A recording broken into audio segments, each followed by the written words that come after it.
ॐ कृष्णाय वासुदेवाय हरये परमात्मने प्रणतः क्लेशनाशाय गोविन्दाय नमो नमः। भक्तगण सादर प्रणाम। आज के गोस्वामी जी के ऊपर चर्चा का विषय है। जब कलकत्ते में गोस्वामी जी रहते थे तो उस समय एक वृद्ध पार्वती चरण राय उनसे मिलने आए, जो अपने सर्विस करने के समय में डिप्टी कलेक्टर थे एवं ब्राह्म धर्म का पालन करते थे। नौकरी से अवसर लेकर वे इंग्लैंड चले गए। वहाँ एक मेम से विवाह करने के बाद वे पूर्णतः नास्तिक बन गए। गोस्वामी जी ने उनका पूर्व परिचय था। उन्होंने गोस्वामी जी से कहा, इंग्लैंड में मुझे एक दिन देवी मूर्ति का दर्शन मिला। इसके 2-4 दिन बाद रात्रि के समय मैंने अपने शयन कक्ष में 3 महात्माओं को देखा। उनमें आप भी थे। आपने मुझे भारतवर्ष चले आने को कहा। इन दोनों दर्शनों के बाद मेरा हृदय परिवर्तन हो गया। मैं यहाँ चला आया। हिंदू धर्म पर मेरा विश्वास पुनः दृढ़ हुआ। आप बताइए, क्या आप गए थे? ये शेष 2 महात्मा कौन थे? गोस्वामी जी ने कहा, आपने आपसे अपने को कितना छिपाऊं? हाँ, मैं गया था।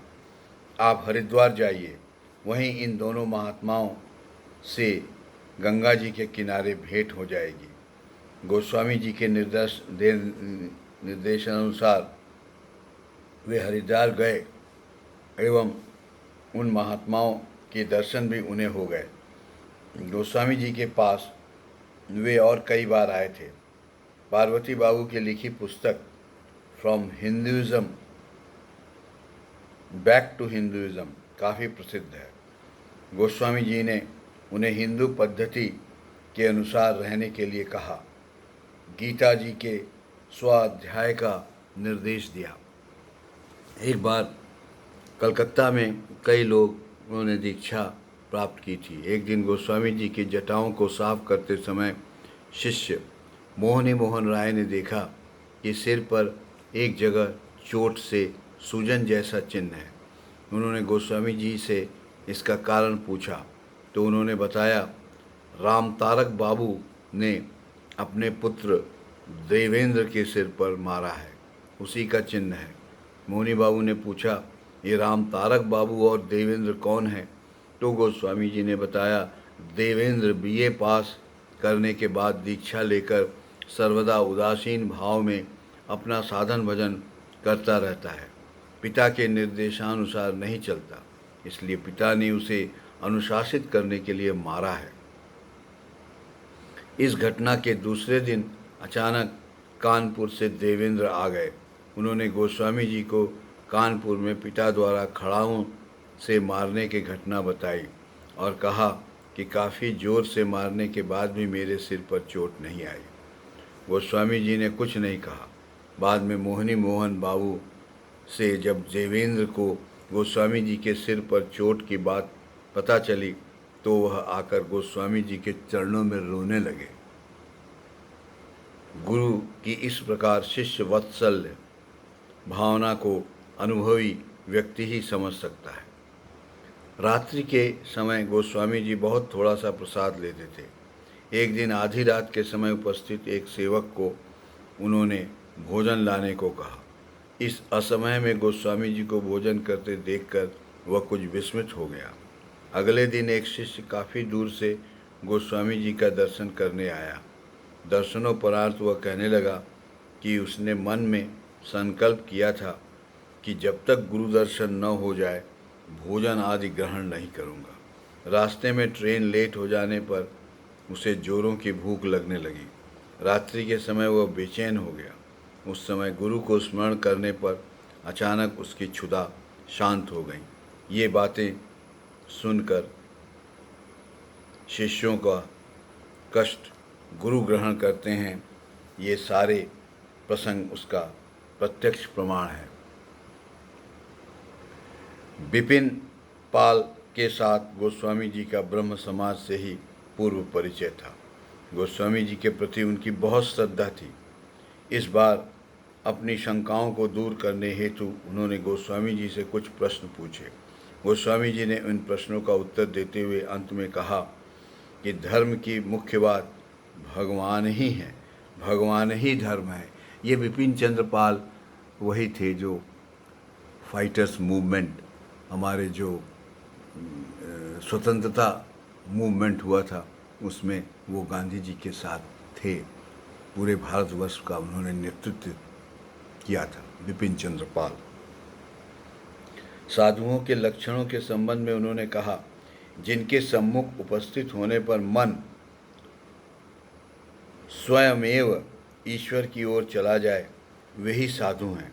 साधुजन दूसरे के धार्मिक विश्वास कभी नष्ट नहीं करते। इससे विपिन चंद्र बहुत प्रभावित हुए। उन्होंने गोस्वामी जी से दीक्षा की प्रार्थना की। यथा समय गोस्वामी जी ने उन्हें दीक्षा दी। इसके बाद से विपिन चंद्र का जीवन पूर्णतः परिवर्तित हो गया। वे सदा भगवत शक्ति की विशेष सहायता अनुभव करने लगे। निर्गुण ब्रह्म उपासना के संबंध में पूछे विपिन चंद्र के प्रश्न पर गोस्वामी जी ने कहा कि जब तक बाहरी इंद्रिय और मन में निवृत्त की भावना न आ जाए तब तक ब्रह्म उपासना संभव नहीं है।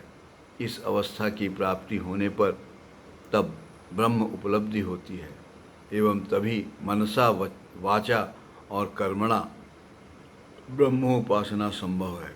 समाधि अवस्था संबंधी प्रश्न के उत्तर में उन्होंने कहा, मानसिक पूजा, शास्त्र ग्रंथ पाठ, स्तोत्र पाठ और साधु संत करने पर समाधि होती है। अपनी आशा आकांक्षाओं को भगवान के चरणों में अर्पित करना पड़ता है। श्वास प्रश्वास में नाम जप, भीतर और बाहर की पवित्रता एवं चित्त शुद्धि द्वारा समाधि अवस्था प्राप्त हो सकती है। शास्त्र ग्रंथों का पाठ करना चाहिए। यह सुनकर विपिन चंद्र गीता, उपनिषद और अंत में वेदांत सूत्रों का अध्ययन करने लगे। बाद में विपिन चंद्र ने कहा कि इस ग्रंथ के कुछ सूत्रों का मैंने पठन किया। इसके परिणाम स्वरूप मेरे विचार व मन का पूर्ण परिवर्तन हो गया। मेरे सामने ज्ञान का एक नवीन राज्य उद्भासित हो गया। मेरी बंगला और आंग्ल रचनाओं में एक नई शक्ति का संचार हुआ। दीक्षा लेने के बाद उन्होंने कहा था, गुरु की कृपा से ही मेरे हृदय में प्राचीन शास्त्र ग्रंथ आदि के संबंध में नवीन अर्थ बोध का उन्मेष हुआ। दीक्षा प्राप्ति के बाद 35 वर्ष या उससे भी कुछ अधिक समय इन शास्त्रों का अर्थ मेरे हृदय में और अधिक प्रकाशमान होता गया। मेरे विचार से गुरु कृपा का सर्व अपेक्षा यही विस्मयकारी अवसर है। उल्लेखनीय है कि गुरु कृपा से बक्सर जेल में रहते समय विपिन चंद्र ने ब्रह्म उपलब्धि की। सन 1908 में जेल से छुटकारा पाने के बाद से देशवासियों ने उनके भाषण एवं लेखों में एक विशेष शक्ति का अनुभव किया। योगी श्री अरविंद जब अलीपुर जेल में रिहा हुए तब पहले उत्तरपाड़ा नामक स्थान पर उन्होंने प्रवचन किया था। इस समय उन्होंने कहा था, विपिन चंद्र पाल जब जेल से निकल कर आए तब वे एक नई वाणी लेकर आए थे।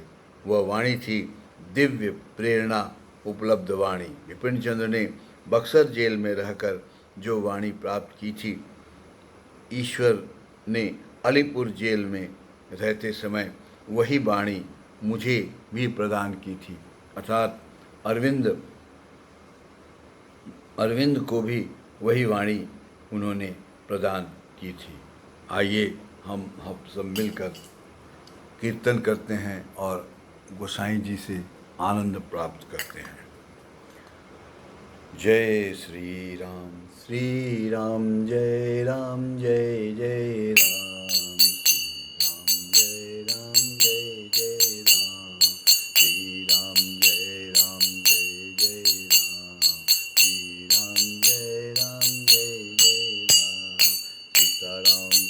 सीताराम सीताराम सीताराम सीताराम सीताराम सीताराम सीताराम सीताराम सीताराम सीताराम सीताराम सीताराम सीताराम सीताराम।